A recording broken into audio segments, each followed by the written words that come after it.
Yeah, so we need to see the appreciation between the different types of contracts. So here in this part of the lecture, I would like to actually explain a little bit along the way.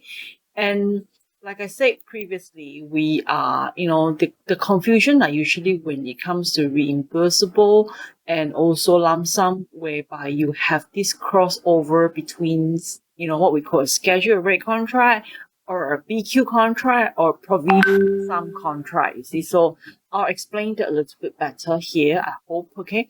So lump sum contract, actually, there's no by right fixed price contract is actually a lump sum contract. There is no doubt, you see. So no doubt that the contractor is going to quote based on the drawings and the technical details and all the information that are provided by the client, and they will tender or they will bid for the job, and they will give in a price that is fixed, meaning that there will be minimal adjustment. It's just that I am going to do this job for you for this price, you see. And no matter what, preferably, we would not have any changes. It is based on assumptions that the contractor has already checked all the drawings. The drawings provided are actually completed. The technical data provided are all completed before they can actually come in and say that I'm going to do the job for you all for this price, you see. So, it is not much of a change allowed anymore in that sense, you see.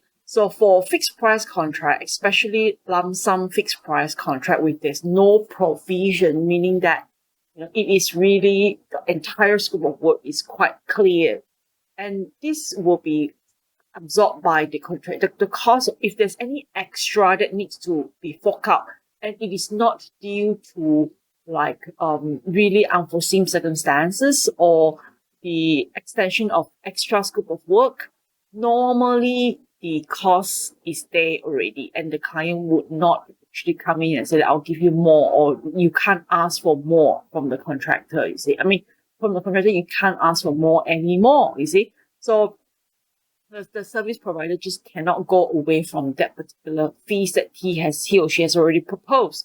So that is fixed price. But there are circumstances that whereby there are certain parts of work which are not clear. And when there's certain part of the work that's not clear, like filings, maybe some form of special technology work or some form of specific something that is repetitive, but it is not clear whether at that point in time you could actually get the fixed quantity. So in that sense, we still can have a lump sum contract, but the quantity itself is not fixed. And when that portion of work with the quantity is not fixed, we will usually use what we call a provisional sum. And we can also call it a BQ contract, but BQ contract, mind you, we will use it more on remeasurement, a full remeasurement contract, meaning that the whole contract is actually reimbursed based on the final quantity. In this sense, in the fixed price region, we will be talking about certain portion of the work. And if you don't have a quantity at all, then you only fix the rate for that certain portion, then those are called schedule or rates contract. There's a difference here between BQ and schedule rates. Schedule rate is just rates. BQ is rates plus quantity. So if you have a contract that is fixed, like maybe 60-70%, and there's about 30% that is provisional lump sum or provisional BQ, then that is the part that they will put in the provisional quantity. See, the rate is fixed, but the provisional quantity is there. And those are called provisional lump sum. So they will put in maybe like 500 as an estimate, 500 points as the estimate. But when you need to do remeasurement later, it may be more than that, you see.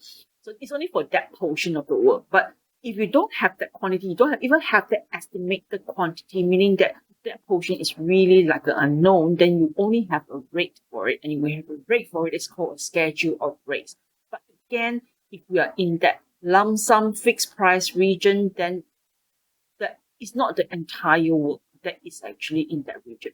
So for fixed price, it's fully fixed price. There's always some arguments going on here. Like, let's say the contractor has something more being brought to site.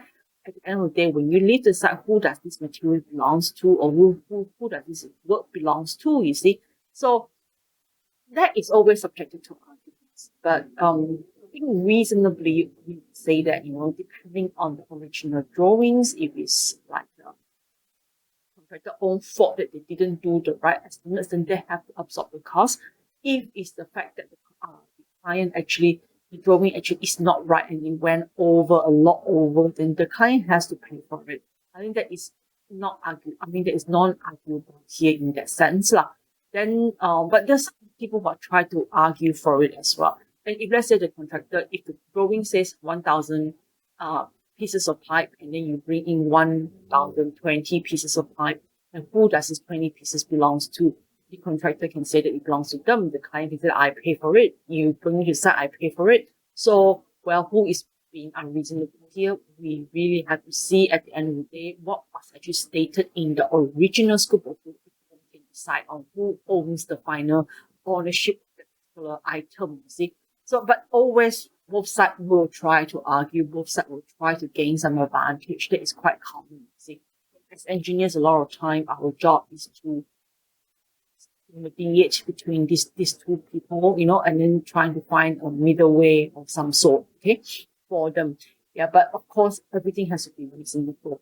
So again, if we say schedule a rate of provisional sum contract is under lump sum, is under the fixed price, well, we have to be very clear that it has to be not entire contract that is lump sum, not entire contract that is remeasurement, okay?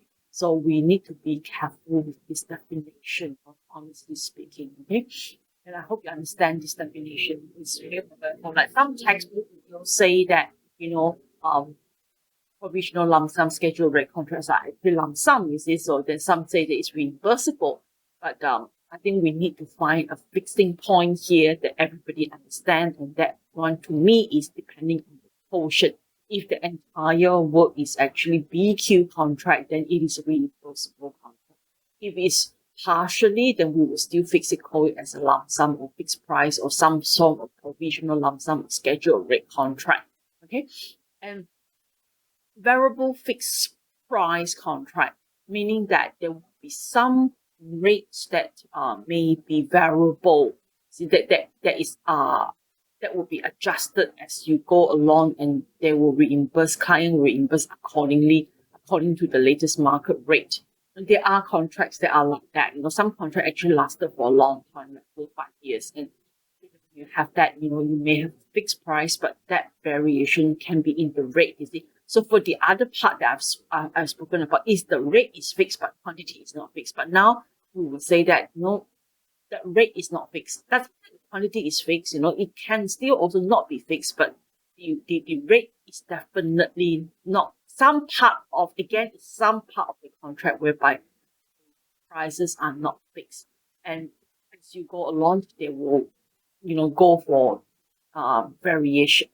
I wouldn't use the word variation. They will go for the latest rate. You can fluctuate the rate, especially when it deals with foreign exchange, and then you deal with some sort of material or labor or something like that, some technology transfer, as long as it's actually the contract is actually a long contract, So when it's a long period, then we may have a variable fixed price contract. Okay, so the advantages and disadvantages of lump sum contract also you have to know. Well, normally lump sum is very competitive because everybody has the same information, so you're trying to beat for the job. And with lump sum, the design professions can actually advise the client a little bit more. There's price certainties, you don't really get to move away from too much of what you planned for originally. Okay, and the bad things obviously is it can be difficult. You cannot start the job unless your design is complete, because the pricing will not be complete. The level of completion that is needed is actually good. So that will take a longer period to execute, longer period to start and go into the contract. That would be quite common reason why we don't want to use lump sum, especially if the drawings are not complete, the design is not complete, and if there may be also disputes and arguments, say previously, over variations, over payment certificates, and changes in designs and changes in clients' requirements.